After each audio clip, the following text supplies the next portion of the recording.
Welcome back. In our last episode, we stood at the foot of the traditional corporate hierarchy. We examined the rigid, vertical world of responsibility accounting.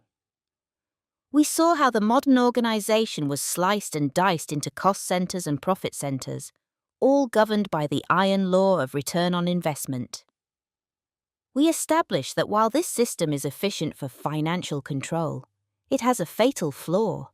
It is backward-looking and often strategically blind.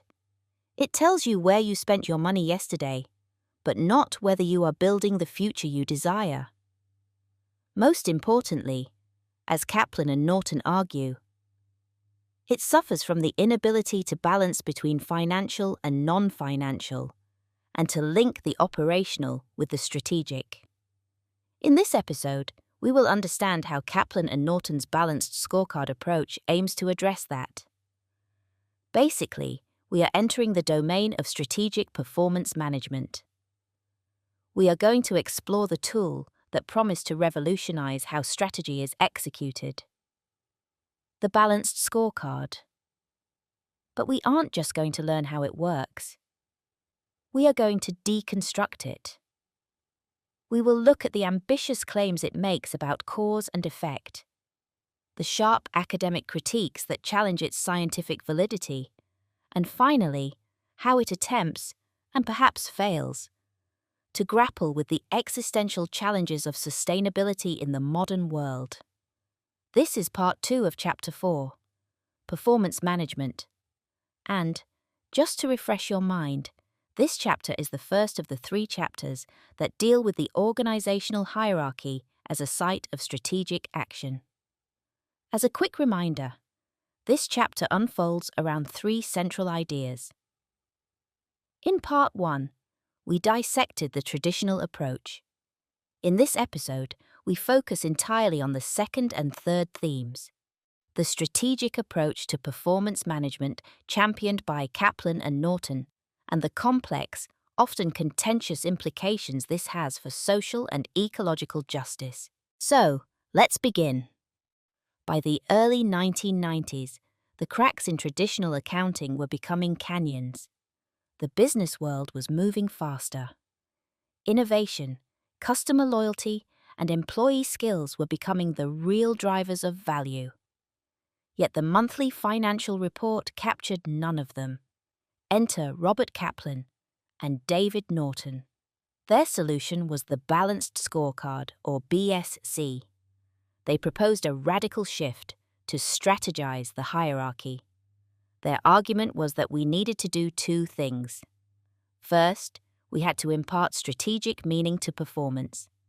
Second, we had to diversify our view beyond the narrow financial focus of the past. The philosophy here relies on 2 pivotal actions: balancing and cascading.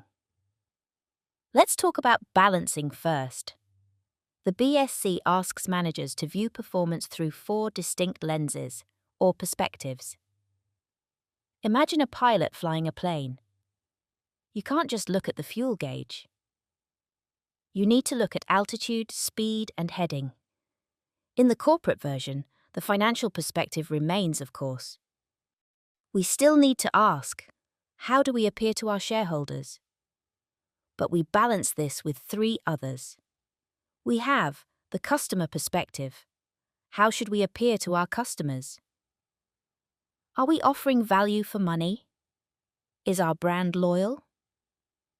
Then, the internal business process perspective. What business processes must we excel at? This looks at efficiency, quality management, and supply chains. And finally, the foundation of it all, the learning and growth perspective. How will we sustain our ability to change and improve? This is about employee skills, technology, and culture. By monitoring all 4, the organization is theoretically balanced. It isn't just extracting profit, it is building the capacity to generate profit in the future. The second action is cascading. This is the mechanism of control. In the traditional system, budgets were imposed from the top. In the BSC, strategy is cascaded from the top. Kaplan and Norton envisioned a cascading system of scorecards. It starts with the corporate vision. This is translated into a corporate scorecard. Then, that scorecard is used as a template for business units, then for teams, and finally for individuals. The scorecard is in effect a template for performance management. It constitutes 4 key elements: objectives, initiatives, measures, and indicators. These are the basic building blocks of the balanced scorecard system of performance management.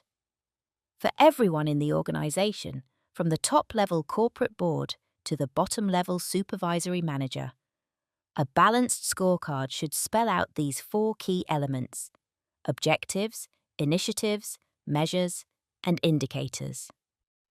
There is a famous anecdote about an oil company's exploration group.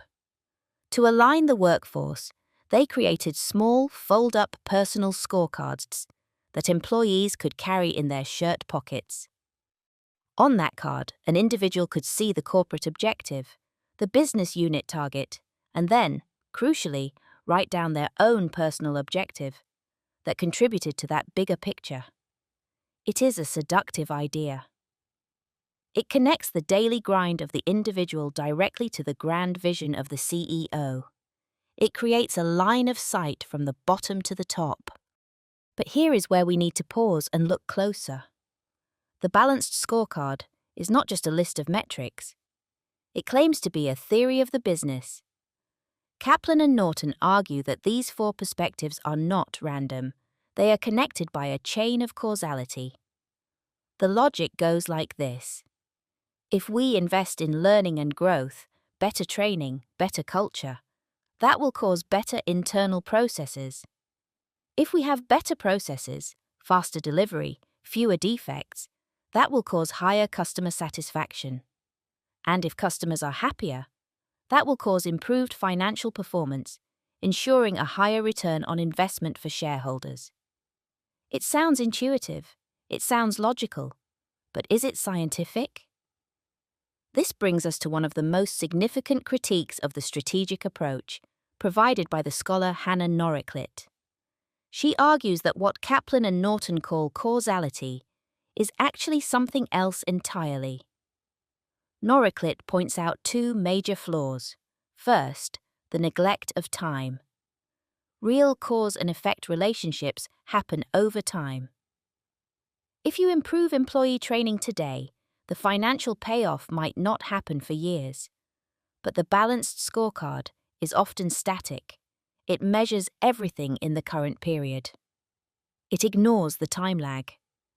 If you are measuring innovation success this quarter based on training done this quarter, you aren't measuring causality.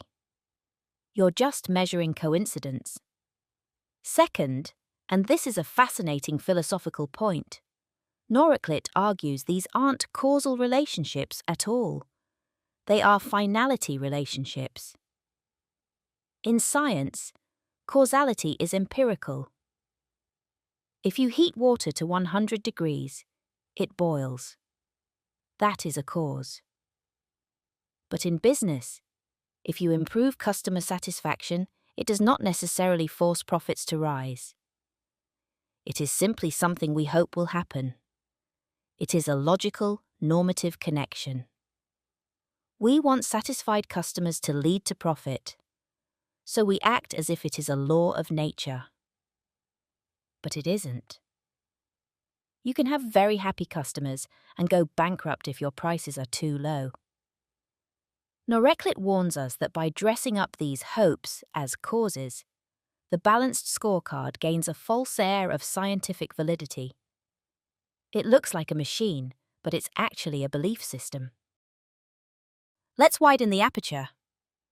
We are living in an era where the primary challenge for strategy is no longer just profit, but survival, sustainability. How does this strategic performance machine handle the crisis of the Capitalocene, the era in which capitalism is reshaping the Earth's geology and the survival of every being on the planet, human or non-human? Kaplan and his colleagues have recently attempted to reimagine the balanced scorecard for the ESG era, environmental, social, and governance. They propose creating inclusive, sustainable, and profit-generating ecosystems. The argument is that companies should move beyond charity and corporate social responsibility, CSR. Instead, they should find ways to make sustainability profitable. They suggest using catalysts like NGOs to help them access new markets in developing nations, often tapping into what is known as poverty capital. Essentially, they are adding a sustainability lens to the scorecard. They argue that by redefining the company's strategic intent to include ESG, and by linking executive pay to these goals, we can align profit with the planet. But this approach faces a withering critique from accounting scholars who hold a broader political economy perspective on accounting. For them, this is what is known as managerial capture. Managerial capture describes a process in which a radical issue, such as climate change or poverty, is redefined, sanitized, and absorbed into the corporate system in a way that poses no threat to the dominant logic of profit. When Kaplan argues that sustainability programs must be profit-generating to be scalable, he is effectively saying that we will only save the planet if it pays. Let's look at a concrete example from the chapter. Unilever. Unilever is a titan of strategic performance management. They have a growth action plan, 2030. They have clear financial KPIs. They also have ambitious sustainability pillars: climate, nature, plastics, and livelihoods. They have targets to reduce virgin plastic and ensure living wages. It looks like a perfect balanced scorecard. But look at the reality. While stating they want a waste-free world, Unilever sells 53 billion plastic sachets a year, mostly in the global south. These sachets are multi-layered, practically unrecyclable, and clog waterways in Indonesia and the Philippines. Why does this happen? Because the financial logic of the scorecard, the need for market penetration and volume growth in emerging markets, overrides the sustainability logic. The causality breaks down. Selling more sachets drives profit, overcoding success in financial terms but destroys the environment, territorializing the ecology under the profit. Furthermore, the inclusive growth model often results in what scholars call poverty capitalism. Consider microfinance. Initially hailed as a way to help the poor, it has often evolved into a high-interest trap. The poor are transformed into entrepreneurs who bear all the risk, while the finance providers extract the reliable return. So, when we reimagine the balanced scorecard for sustainability, we have to ask, are we changing the system, or are we just creating a new metric for extracting value from social and ecological crises? Let's pause and synthesize what we've covered in this episode. We moved from the rigid accounting of the past to the flexible, multidimensional world of the balanced scorecard.